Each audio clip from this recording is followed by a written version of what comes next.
Thank you, Abyong. Thank you for making that qualification. I'm not so old naman. Uh, I said, but some of you here probably is so old enough when I married young. If I married young, could be my son. Okay. Oh, 15 lang kayo, no? Ilang taon na ba? 15, 16. Okay. Okay. I was asked by Abyong to give a talk today, about the topic is of purity of heart, and actually a very good definition of purity of heart is being single-hearted. We got it stems from the Matthew 5 verse 8. Blessed are the pure in heart, for they will see God. Now, let me probably later on I'll explain to you why probably this is a very good scripture passage for this talk later on. Makikita nyo. But let me give you some introduction here and probably you know already. First, ito introduction na talaga. In life, can you see at the back? Francis, okay ka lang? Okay. In life, marami naman, nothing in life really is pure. Tama ba ako? Everything here is a result of many things. Nothing really is pure. Tama ba?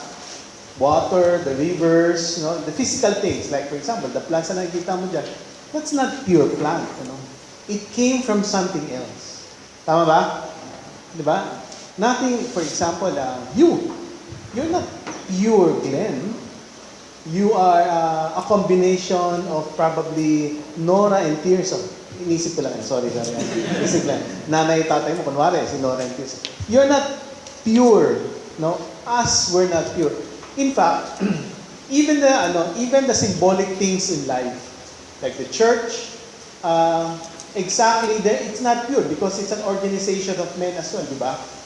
Tsaka, kung titignan mo yung church, what it stands for, it's not, in the lives of the people running it, it's not exactly pure, di ba? It's not exactly untainted. Marami rin controversies yan. Even the aspirational things in life. Aspirational, meaning yung mga bagay na gusto mong maging. For example, yung a bride. Di ba, symbolic sa bride, dapat puti lahat. Pero marami nga yung bride, nakaputi nga, pero buntis na. Di ba? I'm not saying that I'm not judging these things, but it's really the reality. Reality, pure. The purity in the purest sense, wala talagang pure in this life, Few things are really pure. That's God. That's God, because He's the source of all things. That's Jesus, because He is God, And heaven in Jerusalem, as it says in Revelation 21, when we go to heaven, pag napunta na tayo sa langit, pure na yon. Talagang, I don't know how to express it. But when we're there, you'll know that it's pure. It's pure joy, it's pure contentment, and you have nothing to aspire for. In fact, it's not going to be aspirational na because it's there. Gets nyo ba? Gets nyo? Okay ba? Okay. Next.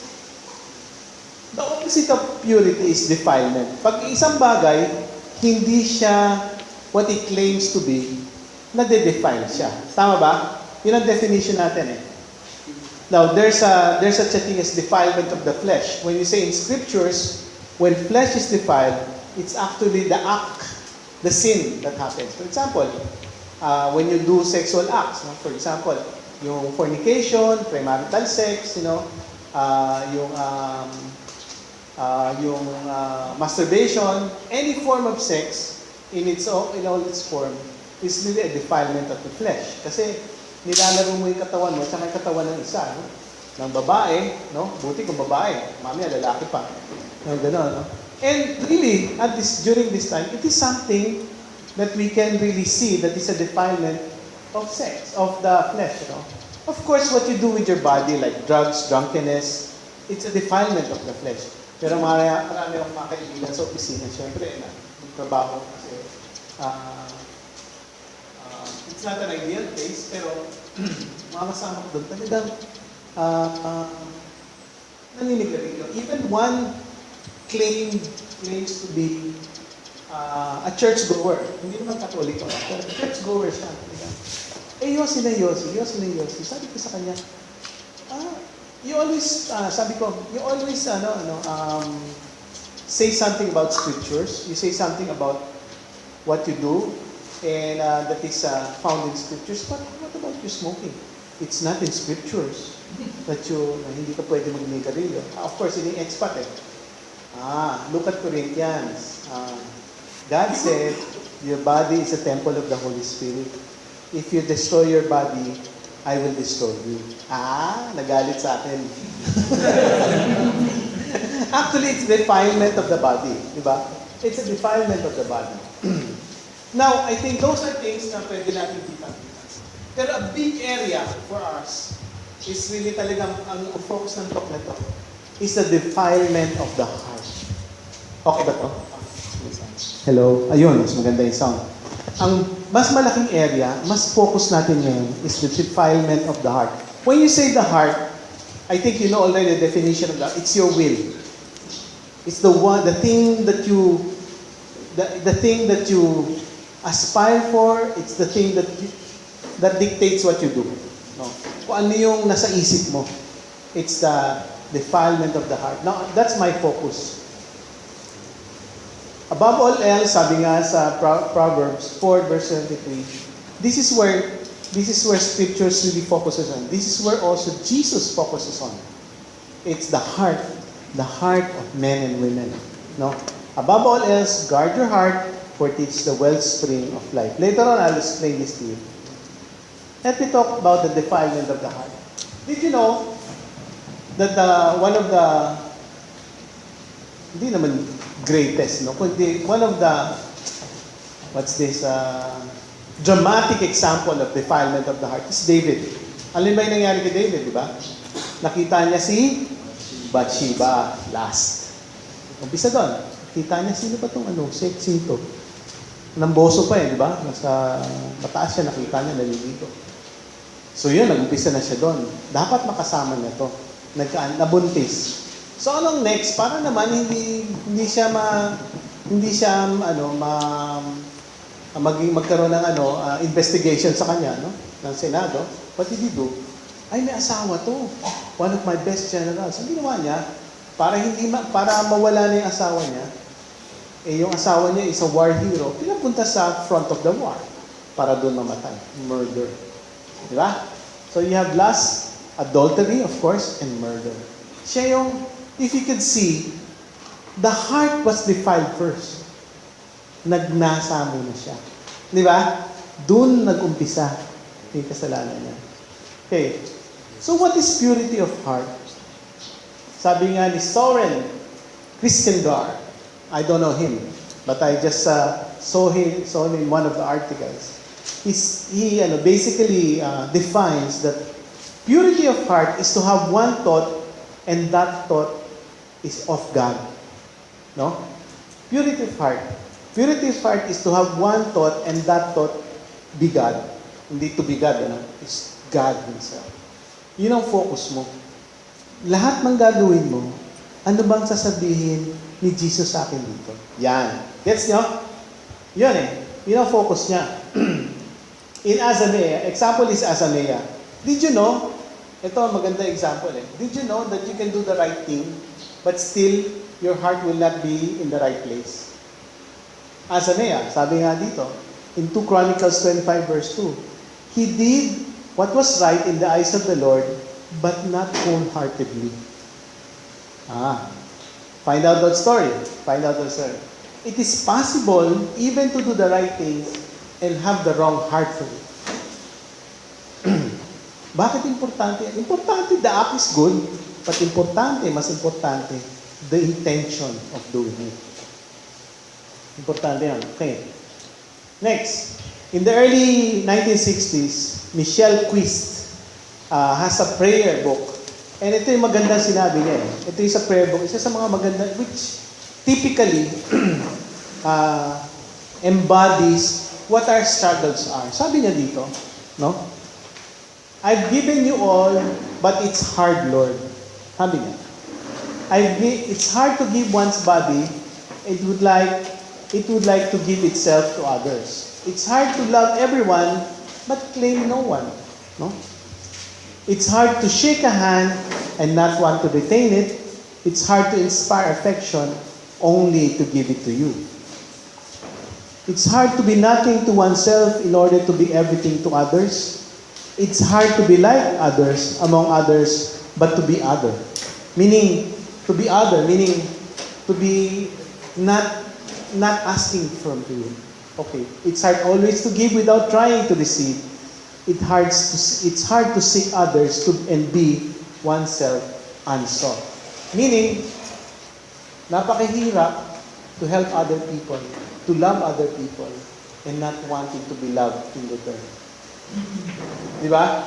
Kasi every time, ako personally, I'm guilty of that. Every time I do something, I expect something in return.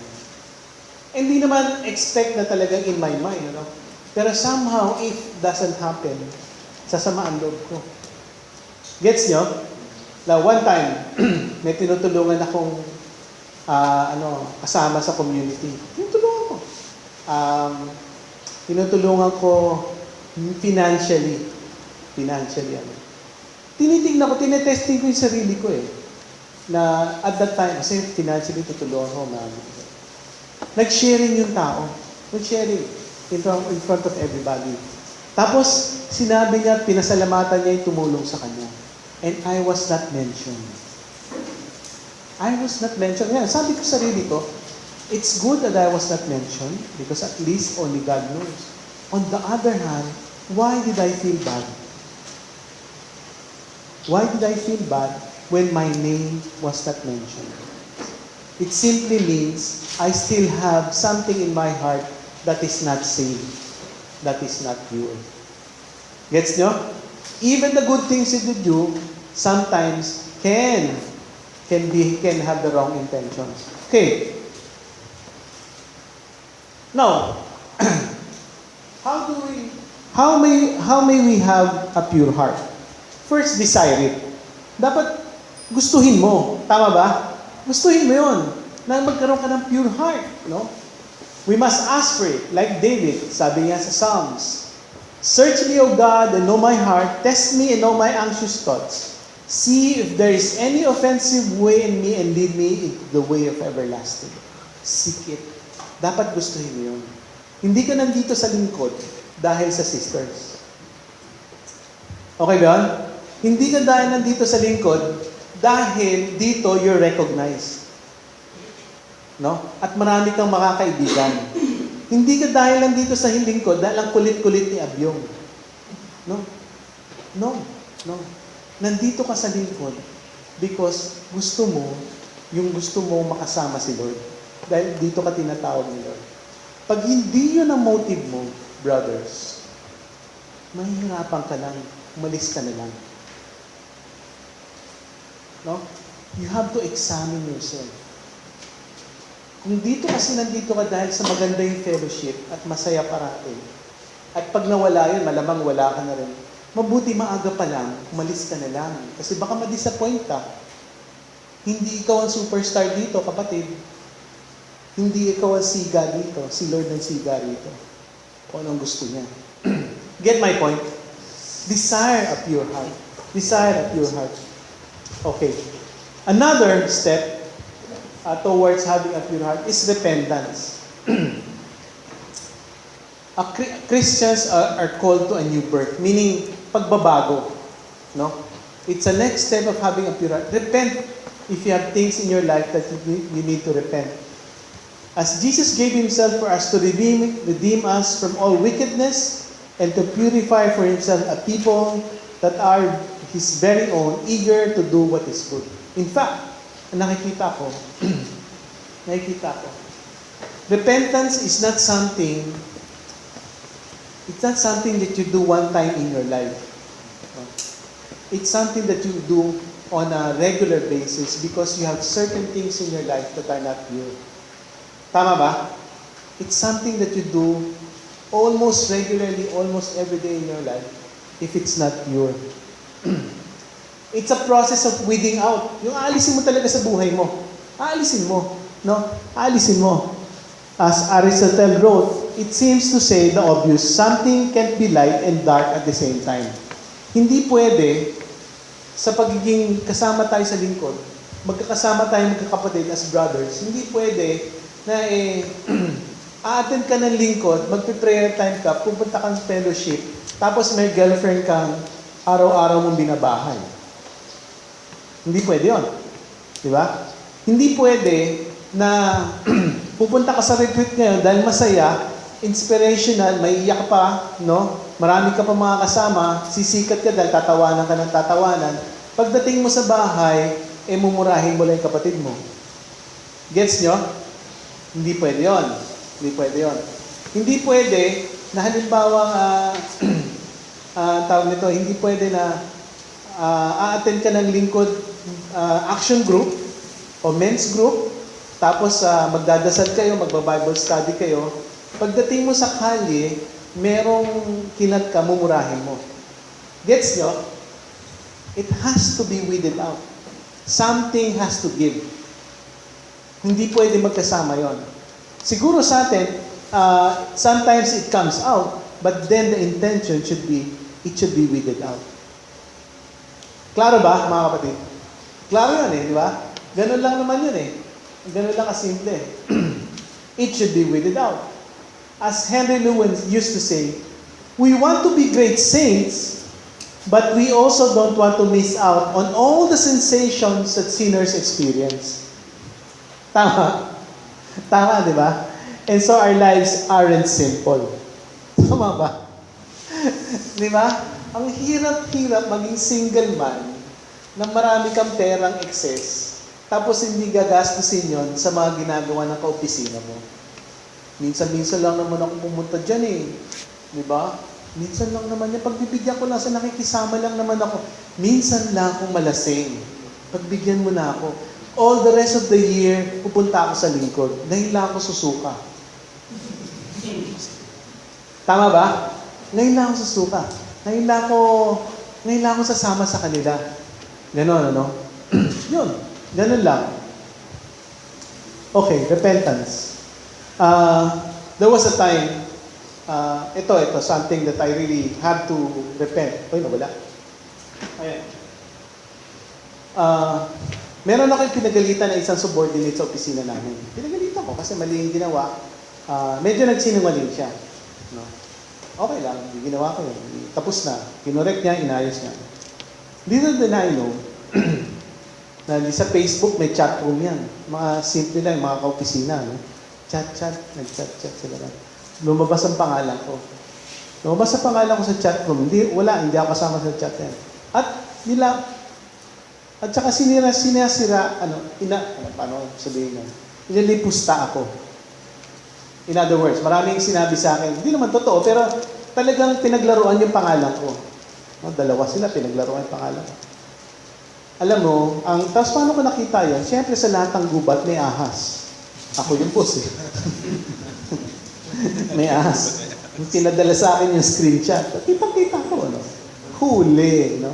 Ano yung initial reaction ko? Ang initial feeling ko, yari ito sa akin. Pahanapin ko na ito ng trabaho. No? At saka demanda ko to. I have all the means to do so. Alisin ko to. A few days after, one of the scripture passages I read is about forgiving your brother 70 times 7. Isip ko, ba't ko ba iniisip yun? Unang-una, Lord, hindi ko naman yung brother babae. Justified. Right? Hindi, babae. Siyempre, hindi ko na sinagot yung sarili ko. Pero, ang sinasabi lang ni Lord, ito yung paraan, ito yung panahon para ikaw magawa mo yung sinasabi mo sa ibang tao. Ay, naku, matagal yun. Dahil sa mga sama ng loob ko Dahil I consider myself, kasi meron ako self-image na hindi naman ako masamang tao. Ba't ako gaganunin? Parang pwede mo sabihin mo yan doon sa mga senador na gumagawa ng pida. Pwede mo. Pero sa akin, anong ginawa ko para Naalala ko, pinagalitan ko siya because of a certain action that she did, which was wrong. Okay. Later on, of course, I forgave her and that other person. Hindi ko na pinursue yung case, binigay ko na lang sa legal. Sabi ko sa legal, tignan mo na lang kung ano yung violation sa code of conduct. I don't want to delve anymore in taking that person out of. I have forgiven her and that other person. So palagi ko, ngayon, nag-iimbestiga, they will just be meted out, no? A certain sanction na talagang minimal lang. But I didn't want to happen that was done because of my vengeance. Yeah. Okay. Next step. Now, if you have desired it, you have repented regularly, you have to progress in purity. You have to progress in purity. Since we have these promises, dear friends, let us purify ourselves from everything that contaminates the body and spirit, perfecting holiness out of reverence for God. 2 Corinthians 7 verse 1. One step in purifying, growing in purity, is changing your eyes. Bago yan. Changing your eyes. Changing your eyes. What do you mean by changing your eyes? Hindi ko sinasabi na magpa-transplant kayo o lagyan nyo ng panibagong eye color, no? Because yung mata nyo. When I say changing your eyes, it simply means to be pure in heart is to see others as God sees them. Purity of heart would have us loving others with their good and not our own in mind. Loving others, having the mind and the intention of having their good in mind. Having their good in mind. Okay. Karl Rahner suggests that we are pure of heart when we see others against an infinite horizon, namely inside the big vision, inside of a vision that sees the other's dignity, individuality, life, dreams, and sexuality within the biggest ambience of all, God's eternal plan. Purity of heart is purity of intention and full respect in love. Medyo theological din ito. Ibig sabihin lang yan, mga kapatid. Ganito lang yan. Pag tinitignan ko si John, si John. Ayun. Pag tinitignan ko si John, hindi ko tinitignan na kulot siya. No? Hindi ko dapat tignan na mayabang siya. Kunwari lang dyan. Hindi ko tinitignan na nasulot niya yung crush ko. Hindi ganun ang tingin ko sa kanya. Ang tinitingin ko dapat sa kanya, paano siya pinapahalaga ng Diyos. Ganun dapat ang tingin ko siya. Gano'n siya kamahal ni Lord. Ganun ang tingin ko sa kanya. Ngayon, magmura siya ngayon, maglasing siya ngayon, hindi ko siya papatulan, siguro kokorekin ko, pero ang tingin ko sa kanya, dahil pagdating ng panahon, pagdating namin sa langit, perfect na si John. Did you know one of the descriptions that when you see each other in heaven, you will see each other in all its glory, in all your glory with God, that sometimes you will be tempted to worship one another. Gets niyo? Gets niyo? That when I see Abyong in heaven, hindi ko na makikita si Abyong na macho-macho, na talagang palabiro, no? Makikita ko si Abyong kingly, no? May imagine ko lang siguro 6'4", no? Mas malaki ang katawan, no? May stables, no? Ganon. Tsaka magaling pang kumanta, tama, Abyong? Tsaka mas magaling pang mag-taekwondo. Ibig sabihin, if you imagine yourself in heaven, that much respect for that person should be there now. Gets nyo? It should be there now. Ganon yung tingin nyo. Especially sa sisters. Kaya yun ang sinasabi ko parati sa sarili ko ngayon, at mas noon sinasabi ko, pag nag-relate ako sa sisters, pagdating ng panahon, pag nakita ko to sa langit, baka pag binastos ko ngayon, magigilty ako talaga ng gusto pag nakita ko siya sa langit. Diba? Yun ang gusto na being, yun ang gustong eventual result ni Lord para sa ating lahat. Nag-grasp ba yung sinasabi ko? It should be that respect and love for one another. It should be that. Hugo of St. had an action. Love is in the eye, is the eye. For him, our eyesight is largely shaped by either the love or the bitterness that is inside of us at any moment. When I look at the world with love, I see it one way. When I look at the world with bitterness, I see it another way. It should always be with the perspective of how God sees it. Ganon dapat tayo. Ganon dapat tayo. Okay. This is hard especially when one is confronted with difficult people and difficult situations. Di ba? Napakahirap maging pure. No? Napakahirap. Na-experience with my brother. Yung brother ko, kukwento ko lang sa inyo. Ang hirap mahalin ito dahil maraming bisyo. Yung kapatid kong to. No? Ikinamatay na lang ng tatay at nanay ko, pero ang daming bisyo nito. Talaga hindi pag kino-confront ka naman, takot, pero babalik sa dati. Takot siya, babalik sa dati. Sa loob ko, sana nauna na lang siya kaysa sa nanay tatay ko. Actually, minsan naisip ko yun. Sana siya na lang na-atake sa puso. Gano'n, no? Paano siya na lang nagkasakit, no? O kaya sana, yan, adopted brother ko yan. Pero sabi ko, ito yung pagkakataon paligay ko na sinasabi sa akin ni Lord, na ma-purify din ako. Ito yung paraan ko para mapamamahal ko isang tao, para ako naman nakapunta sa langit. Di ba? Sabi nga nila, meron nga minsan, a message that I got in one of the speakers in one mass or conference, sabi niya, the people you hate that you hate because they rely on you, kasi yung mga hingi ng hingi, they need you to survive. Tama? They need you to survive. Diba? But come to think of it, you also need them to go to heaven. Tama ba? You also need them to go to heaven. Kasi yun ang paraan para ma-purify tayo. Kung pare-pareho tayo mababait, bros, Sam. Kung pare-pareho tayo mababait dito, Sam. Walang friction. Parating masaya. Lahat righteous. Lahat tumataan lahat nagtatay. Lahat umaatin ng action group. Lahat marunong makitungo sa sisters, no? Lahat maaasahan mo. Walang challenge. Walang challenge.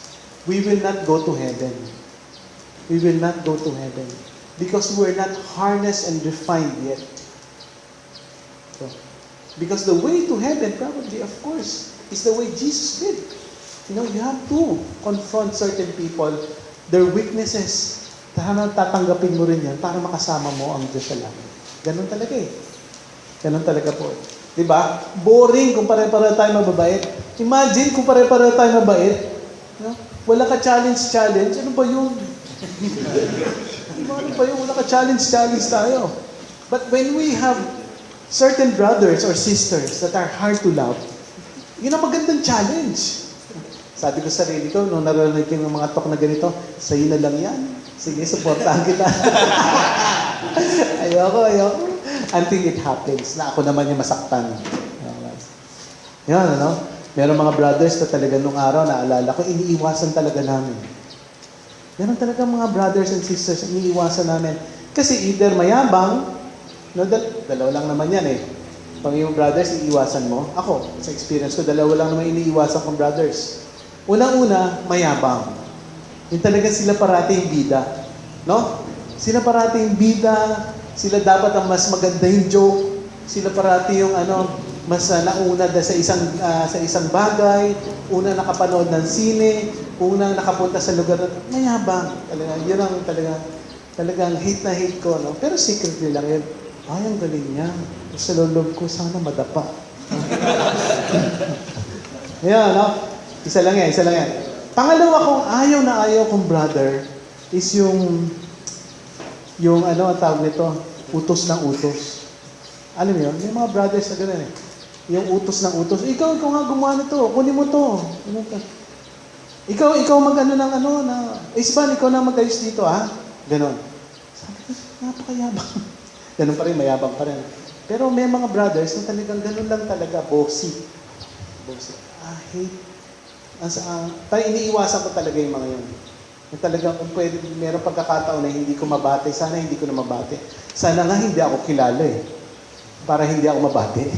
Alam mo yun, may mga ganun. And really, these are the people who will really help you to purify yourself and change your perspective. Okay, next. Next step in progress and purity, continue doing what is right and good even if the feeling is not there. Makinig ka na makinig kay Isban kahit inaantok ka. Tama? Kahit inaantok ka, makinig ka. Makinig ka. Sumulat ka, makinig ka. Dahil tama yung sinasabi ni Isban. Okay ba? Continue doing what is good and right even if the feeling is not there. That's how you purify yourself. That's how you purify. John of the Cross, Saint John, one of the great Spanish mystics, puts it this way: God gives us seasons for fervor and then takes them away. In our seasons of fervor, God gives us consolation, pleasure, security, inside our relationships, prayer, and work. As a gift from God that it's meant to be enjoyed, but just like all honeymoons, they eventually end. Like, for example, many of you probably are so high after a retreat, or so high after your LSS or your ECLS or your basic Christian seminar, that everything seems to fall into place, that you can go anywhere in order to serve other people. I feel that. I felt that. Nung bata pa ako, I could go to the ends of Manila kasi wala pa naman akong panahon na makapuntang Tagaytay. Estudyante pa ako. Para ihatid ng sister. I can go home late kasi I did service, gano'n. And I don't feel tired. Wait after 20 years. If you still do that. Wait after 25 years. If you'll still open the doors for the sisters. Wait mga 30 years if you still have that fervor in your prayer time. Sabi ko nga isa mga brothers na mga kasama ko sa Ligaya, yung mga bago, talagang high na high. Alam mo no, sobrang high, they always tell me, gustong-gusto mag-evangelize. Sabi nga, talaga, very good, very good. Tapos nag-uusap sila, brothers, kamusta na kayo? Talagang on fire yung grupo niyo. Kasi isang men's group sila O nga, Brother Isban, yabang pa O nga, Brother Isban. Alam mo, Isban, hindi nga naman iniisip ngayon paano lang mag-evangelize ng mga men. Talaga? Very good. Huwag naman women. Men lang siguro evangelize nyo. Let the women evangelize. Hindi. Gusto nga namin, paano namin ma-evangelize yung mga souls sa hell? Siyempre, nagpapatawan. Ang yabang ko nagpapatawan. Sabi ko sa kanya, okay. Well, unang-una, dapat mamatay ka muna. Pumunta ka sa hell. Ganon kayabang. Ganon yung fervor, no? Later on in the discussion, sabi ko sa kanya, alam mo, it's very good that you experience and enjoy that. Pero darating ang panahon, magkakasamaan kayo ng loob. May mga bagay na hindi mo makukuha, hindi mo maintindihan, hindi niya maintindihan. Sasamaan loob mo sa kanya, sa mga kasama mo rito. Yung fervor na yan, baka mawala. No? Pero tandaan mo, tuloy ka pa rin. Tuloy ka pa rin sa pagmamahal sa mga kasabatid mo at saka kay Lord. Kaya ko yan, Isban. Hanggang nagkasamaan ng loob. Muntik kang malis ng community. Nag-aaway sila magkasama doon sa grupo. Those are examples that I tell you. Follow the Lord.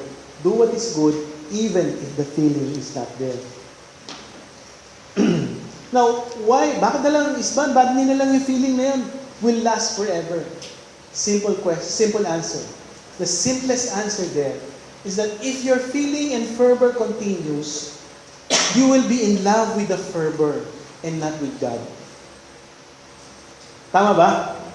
You will be in love with the fervor, with the feeling, with the inspiration and motivation, and not with God. Not with the Lord. Pag kayo nagkaasawa, pag kayo po ay nag-asawa na, talagang mahal na mahal mo. First 2 years, mahal na mahal mo yung asawa mo. Pagdating ng meron na kayong anak, at yung anak ay tumatakbo na at saan sa umiihi, at magpapalit ka ng diapers, mga 3 o'clock in the morning, at ang gulo-gulo ng anak mo, doon mo na mararamdaman na dapat ang pagmamahal mo hindi lang nakasalalay doon sa comfort na binibigay sa'yo ng misis mo, o saya, o ng anak mo. Kung hindi, nakasalalay yan dahil yun ay sinabi mo mamahalin mo yung misis mo. Ganun lang yun, mga kapatid. Another example of mine when I was again, work. Trabaho naman, para-para lang trabaho. For the first time in my life, meron kasi akong head ako ng HR. So meron for the longest time, isang Christmas, ang Christmas giveaway, isang brand ng hamon sa opisina. Yung brand ng hamon, sikat na brand. Hindi ko na sabihin kung baka nagtatrabaho kayo doon. O sige, masarap yan. Ngayon, naisip ko, for siguro mga 10 years yun ay kinukuha nila. Okay, ba't hindi tayo mag-taste test? Tignan natin, baka mayroong mas mura at mas masarap. Taste test. Sila kasama lahat. Halos sa mga representative na mga doon sa mga opisina, nagsama sila. Nanalo ang isang brand. Mas masarap, mas mura. Inulit, para naman para hindi baka diskumpiyado, baka may cut ako doon, Inulit, bid, tapos inulit. Nanalo pa rin other brand. In other words, sinabi na, sige, yan na yung bilhin. Naku, nag-petition sa akin. Simula nang dumating ka rito, binago mo na ang isang bagay na aming inaasam-asam pa sa Pasko. Bakit? Meron ka nakuha doon sa brand na yan? Naku, nakis na ako. Pirma sila, marami. Nakakuha kayo ng kopya ng pirma. Pinadala kasi sa akin. Ang mali nila, akala nila wala akong database ng pirma. Siyempre sa HR ako na-scan yan, di ba? Check. Yung talaga instigator, tinatawag ko sa opisina. Tinatawag ko. Sabi ko, ikaw ang pirma mo to, di ba? Pirma mo to, Yung mga unang lalaki tinawag ko, umiyak na. Tinawag ako sa akin, hindi ko binabasa yan. Sige. Okay, dumating yung mga ibang babae, umiyak din. So, sorry. Asar na asar ako kasi ganito lang. Pero bago nun, nagdasal ako Yung mga gagawin ko dito, nagdasal ako. Sige. Okay lang yan. Hindi ko na kayo didemanda kasi libelous yan. Hindi ko kayo didemanda. Okay na yan. Hindi ko ngayon kakasuhan ng administrative case. Pero, ganito. Pabili ako ng paggawa ko ng sandwich. Ham sandwich. Na masarap. Kainin niya. Tapos pabili ako ng soft drinks. Ganong klase. Kainin niya. Tapos habang kumakain sila, sige, pinapatawad ko na kayo. Sir, ano ba yung ginagawa mo sa amin, sir? Okay lang yun. Sa loob-loob ko, gusto kong patayin sila. Sa kabutihan. Ayan. Na talagang makonsyensya sila sa ginawa nila, mabuti pa rin ginagawa ko sa kanila. Na talagang makita nila na hindi lahat ng tao gaganti. Na hindi lang lahat ng tao na pag nasaktan, babalik sa kanila yung sakit. Ganon. Hanggang ngayon, doon sa opisina ngayon, pinag-uusapan pa rin yung ginawa ko yun. Wala na ako sa opisina ngayon, pero pinag-uusapan pa rin, sabi ng mga kilala. Anyway, next. Next step to progress in purity is regular prayer. We need to have regular prayer. As mentioned earlier, contraries cannot coexist in us. So if we sustain genuine prayer in our lives, eventually, sincerity will weed out insincerity. Tama? Selflessness will weed out selfishness, and grace will weed out sin. If we sustain genuine prayer, we will never, in long term, fall into moral rationalization, grow so blind to our own sin that we will begin to have morally exempt areas in our lives and lead double standards or double lives. Pag nagdadasal ka, real, sincere prayer, ang kasalanan unti-unti mawawala. Totoo yun, kapatid. It's an old-fashioned advice. I've heard it for the longest time. But if you pray and pray regularly, sin is without doubt.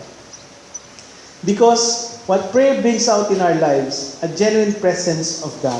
Kasi pag nagdasal ka, nandiyan si Lord. Ganun lang kasimple yun.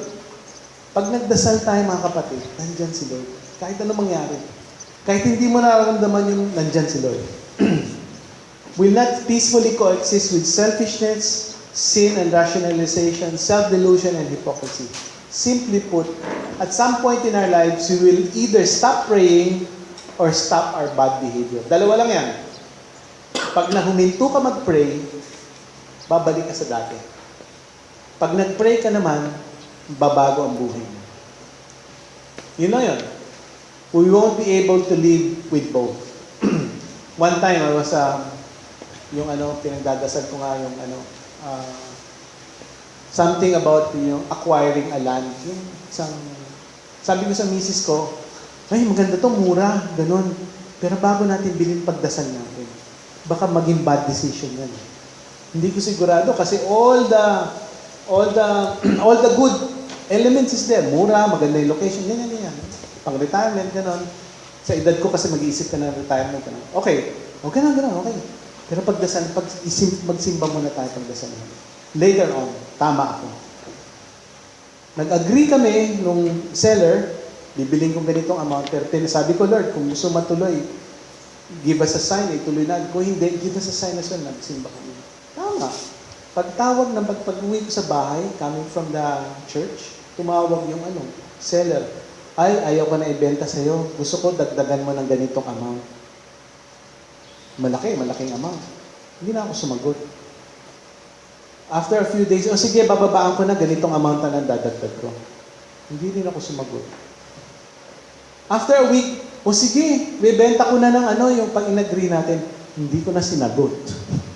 Why? Kasi ang tingin ko, yun ang sign sa akin ni Lord na huwag mo nang gawin yan. That's going to be a bad investment or a bad decision. When you pray, God will guide you. God will take care of you. Lastly, in order to progress in purity, live with undying faith with God. Have an undying faith in God. When you want to live in purity, you want to grow in purity. Yung recent book of Mother Teresa, sabi niya, Come Be My Light. Alam niyo, medyo mahirap yung librong yon kasi for those who don't understand how it will be interpreted, it could be discouraging. Why?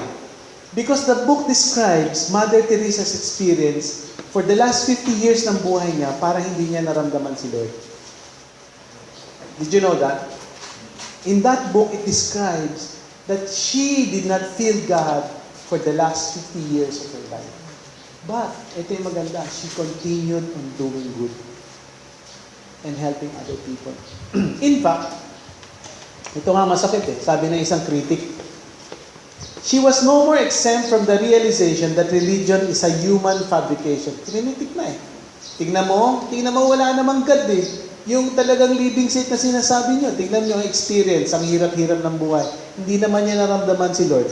Last 50 years na yun, Mother Teresa na yan.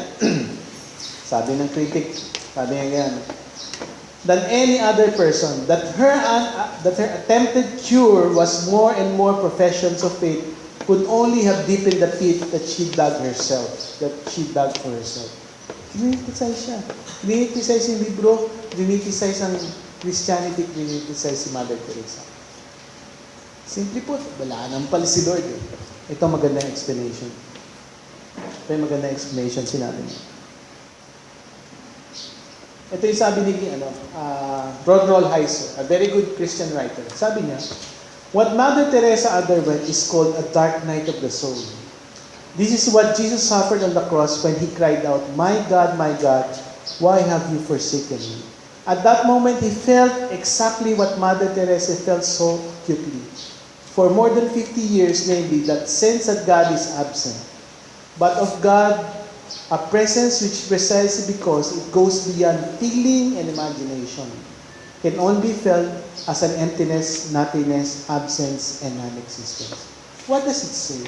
It says that your feelings and imaginations and it says that God is not bounded by your feelings, imaginations, and motivations.